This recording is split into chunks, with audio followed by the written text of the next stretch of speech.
किसी भी समाज की पहचान में कला, खासतौर से हस्तशिल्प का महत्वपूर्ण योगदान होता है। वाराणसी की कला और संस्कृति अपनी अनूठी विरासत के कारण पूरी दुनिया में बनारस की पहचान बनाने में योगदान करती रही है। समृद्ध सांस्कृतिक परंपरा, पौराणिक मिथक और हस्तकला वाराणसी को भारतीय संस्कृति के प्रमुख केंद्र के रूप में निरूपित करती है। बनारस के हस्तशिल्प में लकड़ी का खिलौना यानी काष्ठ कला एक प्राचीनतम हस्तशिल्प है। बनारस की काष्ठ कला ने इस शहर को दुनिया में एक खास पहचान दी है। काष्ठ कला बहुत पुरानी कला है। इस काष्ठ कला में कलाकार अपने हुनर का प्रदर्शन करते हैं। यूं कहें, लकड़ी पर काष्ठ कला का नायाब नमूना है ये हस्तशिल्प। बनारस की काष्ठ कला खूबसूरत नक्काशी का नमूना है। काष्ठ कला में परंपरागत उत्पाद जैसे खिलौने, सजावटी सामान बनाने के साथ अब हुनरमंद नए नए प्रयोग कर रहे हैं। वाराणसी में हस्तशिल्प के कई उत्पाद तैयार किए जाते हैं। पारंपरिक रूप से यहाँ सैकड़ों वर्षों से कई मोहल्लों में इस तरह के परिवार हैं जो पीढ़ी दर पीढ़ी इस तरह के उत्पाद तैयार करते हैं, जो न सिर्फ देश में बल्कि विश्व में प्रसिद्ध हैं। उनमें विशेष करके लकड़ी के उत्पाद हैं जो दो तरह के होते हैं, एक वुडन लैकरवेयर और दूसरा वुड कार्विंग। इसके अलावा गुलाबी मीनाकारी, metal repousse, stone carving, glass beads और इस तरह के लगभग 1 दर्जन हस्तशिल्प के उत्पाद यहाँ के विशिष्ट हस्तशिल्पियों द्वारा तैयार किए जाते हैं और इनकी प्रसिद्धि और पहचान पूरे विश्व में है। वाराणसी की काष्ठ कला स्थानीय निवासी ही नहीं बल्कि देसी विदेशी पर्यटकों एवं ग्राहकों को अपनी ओर आकर्षित करती रही है।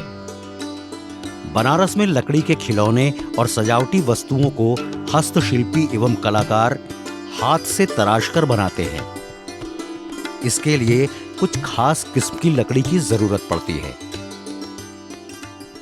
काशी की जो काष्ठ कला है और वुडन लैकरवेयर और वुड कार्विंग, उसके लिए जब हम लकड़ी मंगाते हैं तो वो जंगल से आती है। जिसके पास परमिट है वो मंगवाते हैं, तो वहाँ से ये गोलुआ लकड़ी आती है, गोल तना, मोटी पतली अपने हर साइज की।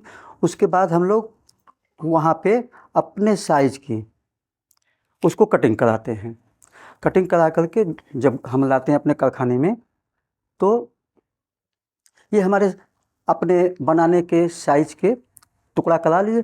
फिर इसको हम कटिंग करके पीस को तैयार करते हैं, मूर्ति बनाते हैं, बच्चों का खिलौना बनाते हैं। तो उसको बनाने के बाद फिर उस पर कलर होते हैं। इसमें 3 प्रकार की लकड़ी है काष्ठ कला में। एक गुलर की है जिसमें जो पेंटिंग वाली मूर्ति बनती है वो गुलर में बनती है, और जो वुड कार्विंग होते हैं वो कदम की लकड़ी में होते हैं, जिसमें कि 60-65% काम होते हैं। मगर सबसे अच्छी अगर कार्विंग होती है तो वो है कैमा। कैमा में बहुत बारीक काम होता है। ये काम पहले चंदन की लकड़ी पर होती थी। उस कला को बचाने के लिए हम लोग ये कैमा का इस्तेमाल करते हैं और कभी कभी चंदन में भी बनाते हैं। तो ये वही कला है जो हज़ारों साल पहले होती थी। इसमें मशीन का प्रयोग नहीं है, टोटल हाथ से होते हैं। बनारस में लकड़ी के खिलौने बनाने वाले कुछ ही परिवार एवं कारीगर बचे हैं जो इस काष्ठ कला उद्योग को बड़े जोड़ जतन कर कई पीढ़ियों से बचाया हुआ है। यद्यपि कभी बनारस में बने लकड़ी के खिलौने का डंका पूरी दुनिया में बजता था, फिर इस कला को कालांतर में झटका लगा। विगत कुछ वर्षों से केंद्र सरकार और प्रधानमंत्री श्री नरेंद्र मोदी ने अपने संसदीय क्षेत्र के काष्ठ कला के कलाकारों को प्रोत्साहित करने का फैसला लिया। माननीय प्रधानमंत्री जी द्वारा भी, चूँकि यह उनका संसदीय क्षेत्र है, इस विशिष्ट प्रकार के जो यहाँ शिल्प हैं उनको बढ़ावा देने के लिए, चाहे वो मन की बात हो या विभिन्न प्रकार के कार्यक्रमों में, समारोहों में, बैठकों में भी इनका उल्लेख किया जाता रहा है। यहाँ तक कि देश विदेश में जब भी वो अतिथियों से मिलते हैं, विशिष्ट अतिथियों और राष्ट्राध्यक्षों से, तो यहाँ के उत्पादों की भेंट भी करते हैं। भारत सरकार और प्रदेश सरकार द्वारा विशेष अभियान भी इसके लिए चलाया जा रहा है। जैसे लकड़ी के खिलौनों के लिए माननीय प्रधानमंत्री जी ने विशेष अभियान चलाया और इसके लिए प्रोत्साहित किया, जिससे उसकी मांग बाज़ार में बढ़ी है। इसमें कई प्रकार की योजनाएं भी लाई गई। उसमें वन डिस्ट्रिक्ट वन प्रोडक्ट है, विश्वकर्मा श्रम सम्मान योजना है। जीआई के माध्यम से भी इसकी पहचान और इसकी विश्वसनीयता को स्थापित करने का कार्य माननीय प्रधानमंत्री जी के निर्देशन में किया गया। प्रधानमंत्री जी द्वारा काशी के काष्ठ कला उद्योग को आत्मनिर्भर भारत से जोड़ने और उन्हें प्रोत्साहन देने से इस कला से जुड़े कलाकारों को समृद्धि की एक नई इबारत लिखने की उम्मीद जगी। लकड़ी के खिलौना कारोबार को संरक्षित एवं पुनर्जीवित करने के उद्देश्य से कई योजनाएं शुरू की गई। इन योजनाओं की बदौलत अब बनारस की काष्ठ कला एक नई उड़ान भर रहा है। जैसा कि हम लोग जानते हैं कि बनारस जो है एक प्राचीन धार्मिक और सांस्कृतिक केंद्र के रूप में प्राचीन काल से ही रहा है। इसके साथ ही साथ शिल्प के केंद्र के रूप में भी प्राचीन काल से जो है मुख्य प्रख्यात रहा है। और आज भी जो है यह कला कहीं न कहीं जो है जीवंत रूप में बनारस में हमें दिखाई देती है। जनपद वाराणसी में अब तक जो है कुल 30 शिल्प ऐसे हैं हमारे जिनको जो है जीआई का टैग मिल चुका है। इससे ये हुआ कि जो हमारी जो शिल्प के जो जुड़े हुए शिल्पी थे उनकी पहचान छुपी हुई थी, और जीआई टैग आने से उनकी पहचान बढ़ी है और उनका जो है कारोबार में भी बढ़ोतरी हुई है। इसके साथ जो है ओडीओपी योजना के अंतर्गत जो है उत्तर प्रदेश सरकार द्वारा इसको जो है शिल्प को जो है शामिल कर लिया गया है। जैसे साड़ी बनाने का उद्योग है, गुलाबी मीनाकारी है, लकड़ी के खिलौने हैं, जो प्राचीन काल से बनारस में जो है बनाए जाते हैं। आज इसको प्रशिक्षण से लेकर के बाजार तक कैसे इसको पहुंचाया जाए, इसके लिए सरकार जो है पुरजोर कदम उठा रही है और शिल्पियों को सहायता पहुंचा रही है। इससे यहाँ के शिल्पी जो है समृद्धता की ओर जो है बढ़ रहे हैं और उनकी जो है प्रति व्यक्ति आय में वृद्धि हुई है, और ये शिल्प से जुड़े जो है उद्योग को बढ़ावा मिला है और यह उद्योग और आगे बढ़ा है। वाराणसी के लकड़ी के खिलौने में जीवन का एक दृष्टिकोण दिखलाई पड़ता है। खिलौनों या अन्य उत्पादों में हस्तशिल्पी पौराणिक मिथकों, रामायण, महाभारत के प्रसंगों, ऐतिहासिक घटनाओं सहित पशु पक्षी और प्रकृति के अलग अलग उपादानों की आकृतियां उकेरते हैं। चटक रंग से रंगे गए खिलौने बरबसी देखने वालों को खरीदने के लिए प्रेरित करते हैं। चलत विमान कोलाहल होई, जय रघुवीर कहई सब कोई। सिंहासन अति उच्च मनोहर, श्री समेत प्रभु बैठे तापर। अर्थात विमान के चलते ही बड़ा शोर होने लगा, सब कोई रघुवीर की जय कहने लगे। विमान पे एक अत्यंत उच्च मनोहर सिंहासन है, उस पर सीता जी सहित प्रभु श्री रामचंद्र जी विराजमान हो गए। काष्ठ कला के क्षेत्र में राज्य स्तरीय पुरस्कार से सम्मानित कलाकार ओम प्रकाश शर्मा सहित कई हस्तशिल्पी मंदिर के मॉडल और अन्य सजावटी उत्पाद तैयार कर काष्ठ कला का परचम लहरा रहे हैं। बनारस में शिल्प की अगर बात करें तो इसमें हमारे कुछ प्रमुख शिल्प हैं, जैसे लकड़ी के खिलौने और लेकर वेयर बनाने का है। यहाँ पे बहुत सारे कारीगर हैं जो प्राचीन काल से एक दो पीढ़ियों से जो है इस काम में जुड़े हुए हैं। उन्हीं में से एक नाम प्रमुख है ओम प्रकाश शर्मा जी का। ओम प्रकाश शर्मा जी जो है पिछले 2 जनरेशन से ये लकड़ी के खिलौने बनाते हैं, और जो हमारी भारतीय हिंदू परंपरा है, जो लोक कथाएँ हैं या जो हमारे धार्मिक कथाएं हैं, उससे जुड़े हुए कथानकों को लेकर के मूर्ति के रूप में ढालते हैं। जैसे दशावतार की मूर्ति बनाना या राम दरबार का बनाना या पंचमुखी हनुमान जी, पंचमुखी गणेश जी, इस तरह से जो है इस कला को वो आगे बढ़ा रहे हैं और हमारे धर्म और संस्कृति को भी आगे बढ़ाने में सहयोग कर रहे हैं। पिछले दिनों में जो है देश विदेश में भी इनकी जो है ख्याति बढ़ी है और इनके उत्पादों को जो है देश विदेश में जो है पहचान मिली है। अभी इनको जो है स्टेट अवार्ड, इनके परिवार में 4 लोगों को स्टेट अवार्ड से भी जो है नवाजा गया है। काशी और अयोध्या के मंदिर के मॉडल की मांग काफी बढ़ी है। कारीगरों को तैयार खिलौने सहित मंदिर के मॉडल और अन्य उत्पादों की आपूर्ति के ऑर्डर लगातार मिल रहे हैं। इससे काष्ठ कला के हुनरमंदों में उत्साह व्याप्त है। अब तक कई कलाकारों को सम्मानित किया जा चुका है। ये हम काशी की काष्ठ कला का काम करते हैं। ये कला काफ़ी पुरानी कला है और ये टोटल हैंड वर्क है। इसमें हाथ का ही काम है, इसमें मशीन का प्रयोग नहीं है। और ये हमारे यहाँ का 5-7 पीढ़ियों का काम है और ये परंपरागत हमारे परिवार में होता आया है।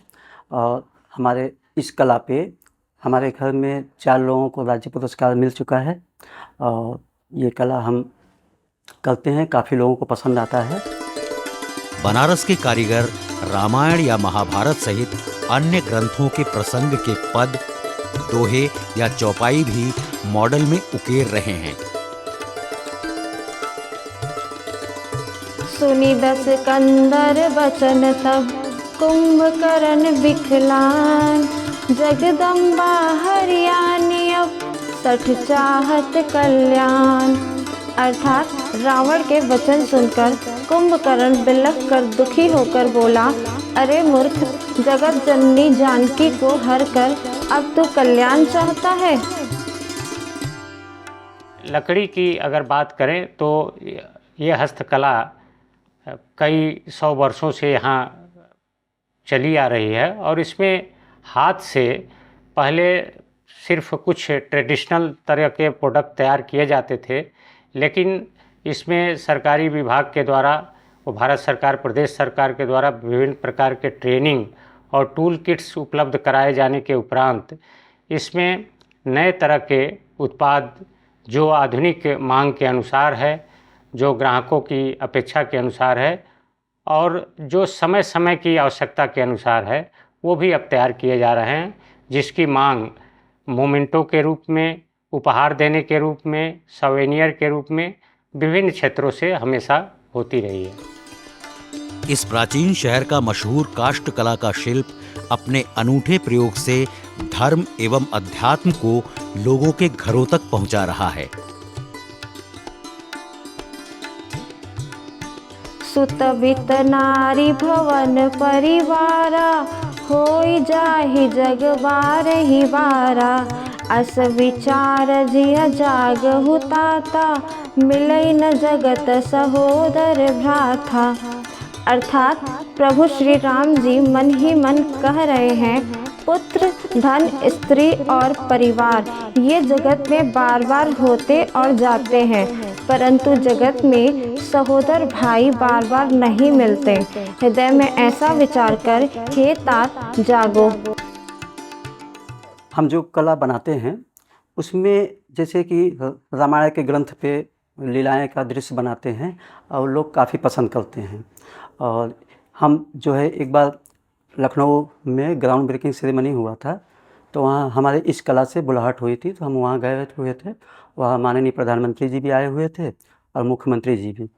तो वहाँ पे हमें मिला एक राम दरबार का आर्डर, तो वो हम बना करके दिए। तो जर्मनी में एक G7 शिखर सम्मेलन हुआ था, तो उसमें माननीय प्रधानमंत्री जी हमारी बनाई हुई कलाकृति लेकर के गए थे और इंडोनेशिया के राष्ट्रपति जोको विडोडो जी को उन्होंने भेंट दिया था। तो इससे जो है हमारे कला का काफ़ी विकास हुआ, प्रचार हुआ और लोग जाने, जिस कला को लोग कम जानते थे वो जानने लगे कि ये कला कहाँ होती है, कहाँ की है। हमारी कला की इतना लोग पसंद करते हैं और लोग ले भी जाते हैं, काफ़ी पसंद करते हैं। जिसमें कि जैसे रामायण के आधार पर बनते हैं तो राम दरबार है, भरत मिलाप है और ऐसे ऐसे दृश्य, लक्ष्मण शक्ति है, तो ये सब लोग ज़्यादा पसंद करते हैं। और रामायण सेट का हर दृश्य लोगों को पसंद आता है, क्योंकि उसमें एक संदेश होता है कि भाई लोग कैसे रहते थे और कैसा एक परिवार चलता था, तो वो एक संदेश भी देता है, लोग उसको पसंद भी करते हैं। खिलौना तो खेलने के लिए होता है, लेकिन बनारस में बने लकड़ी के खिलौने खेल के साथ बच्चों को ज्ञान भी प्रदान करते हैं। वाराणसी के काष्ठकला यानी लकड़ी के खिलौने की जीआई टैगिंग होने से कारीगरों को ज्यादा फायदा हो रहा है। बनारस के लकड़ी के खिलौनों और नक्काशी का कारोबार करोड़ों में हो चुका है। काशी की काष्ठकला अपने हाथों से मैं इसको करता हूँ और ये काफ़ी सराहनीय काम है और बहुत ही मन लगन से इसको करना पड़ता है। और मैं खुद करता हूँ और लोगों को बताने का भी काम करता हूँ। और मुझे स्टेट अवार्ड 2021-22 में भी मिल चुके हैं। स्टेट अवार्ड मिल चुका है और हम ये कला सीखे हैं, काशी का काष्ठकला करते हैं और इसी से हमारा जीविका है, परिवार चलता है इसी से। प्रधानमंत्री द्वारा अपने विख्यात रेडियो कार्यक्रम मन की बात में बनारसी लकड़ी के खिलौने का उल्लेख करने मात्र से इनकी ब्रांडिंग बढ़ गई और बनारस के कारीगरों में उत्साह की एक नई तरंग दौड़ पड़ी है। माननीय प्रधानमंत्री जी 14 में वाराणसी उनका आगमन हुआ था, तो वो BHU में आए थे स्वतंत्रता भवन में, तो वहाँ काष्ठ कला पे प्रथम पुरस्कार दिए इस कला पे। तो और जब दिए तो उन्होंने कहा कि इस कला को और ऊपर ले जाइए, ये कला अद्भुत है। तो माननीय प्रधानमंत्री जी के कहने से एक मन में बहुत उत्साह हुआ कि ये कला हम करेंगे, जबकि उस समय ये कला का पहचान धीरे धीरे खत्म हो रही थी, बहुत संकट में थी। मगर उनके कहने से जब हम लोग जोर शोर से इस कला को करना शुरू किए तो इसकी पहचान विदेशों तक गई। वो कैसे गई कि हमारे मुख्यमंत्री जी एक संस्था बनाए ODOP, एक जिला एक उत्पाद। उस माध्यम से हम लोगों को मिला एग्जीबिशन, दिल्ली, नोएडा, लखनऊ जब एग्जीबिशन होते हैं तो वहाँ हमारी बुलाहट होती है, हम जाते हैं, तो वहाँ के माध्यम से हमारे कला का पहचान काफ़ी बढ़ता है और पहचान भी बढ़ता है और बिक्री भी होती है, जिससे कि हमारा परिवार खुशहाल होता है। काष्ठ कला का बाजार निरंतर बढ़ते हुए आर्थिक समृद्धि का एहसास कलाकारों को करा रहा है। बढ़ते लकड़ी के खिलौने के उद्योग में श्री काशी विश्वनाथ धाम के मॉडल की डिमांड बढ़ी है। साथ ही अयोध्या में श्री राम मंदिर बनने के बाद राम दरबार की भी मांग बढ़ी है। इस फलते फूलते बाजार के बीच बनारस के काष्ठ कला हस्तशिल्पी भारतीय संस्कृति और विरासत को सहेजने के लिए कटिबद्ध हैं। ये प्राचीन काष्ठ कला है, जो कि ये काम पहले चंदन की लकड़ी में बनते थे। वो चंदन न मिलने के कारण ये अब हमने इसको बनाया कैमा की लकड़ी पे, जो कि हमारे दादाजी ये करते थे। बहुत पुरानी ये आर्ट है, जो कि हम ये इसी से हमारी जीविका चलती है और हम और बच्चे लोग को सिखाते भी हैं। सरकार की योजनाओं से हमको आर्डर भी मिलती है, ODOP है, इस पर GI भी हो चुकी है और इसी कारण इस पर आर्डर आती है। हम आर्डर ज़्यादा बनाना चाहते हैं और सेल भी बहुत ज़्यादा है। बनारसी शिल्पकार, विशेषकर काष्ठ कला के कलाकार शहर का नाम रोशन कर रहे हैं। हस्तशिल्प पुरस्कार पाकर वे स्वयं तो गौरवान्वित हो ही रहे हैं, साथ ही कला को संरक्षित व संवर्धित करने के लिए युवा शिल्पियों को प्रशिक्षित भी कर रहे हैं, जिससे ये युवा शिल्पकार धरोहर को बचाने और बढ़ाने में बड़ी भूमिका निभाते हुए रोजगार के नए अवसर स्थापित कर रहे हैं। काशी का जो काष्ठ कला है, जो हम काम करते हैं, ये अब लोग ज़्यादा पसंद कर रहे हैं और इस कला को लोग सीखना भी चाह रहे हैं। तो हमारी जब बुलाहट होती है तो रायबरेली निफ्ट में वहाँ बच्चे को सिखाने के लिए हम जाते हैं और हमें भी बहुत अच्छा लगता है और इस कला को आने वाली पीढ़ी बहुत शौक़ से सीख रही है। और भोपाल के निफ्ट के में बच्चे अभी आए थे, 60 लोगों का ग्रुप था, उनको सिखाए। यहाँ BHU में फाइन आर्ट से लड़के आते हैं तो उनको भी हम बताते हैं और वो काफ़ी उत्सुक होकर के सीखते हैं और हम भी उनको अपना सारा काम छोड़ करके सिखाते हैं, क्योंकि हमें भी लगता है कि आने वाली पीढ़ी करने के लिए तैयार है इस कला को। जब कलाकार बढ़ेंगे तो कला सुरक्षित होगी और तभी एक कलाकार भी सुरक्षित होगा। सरकारी सहायता और बाजार उपलब्ध कराने के सरकारी प्रयासों से बनारस में बने लकड़ी के खिलौने और नक्काशी कला एक नई उड़ान भर रही है। कारीगरों की प्रसिद्धि दूर दूर तक फैल रही है, जिसके वे वास्तव में हकदार हैं।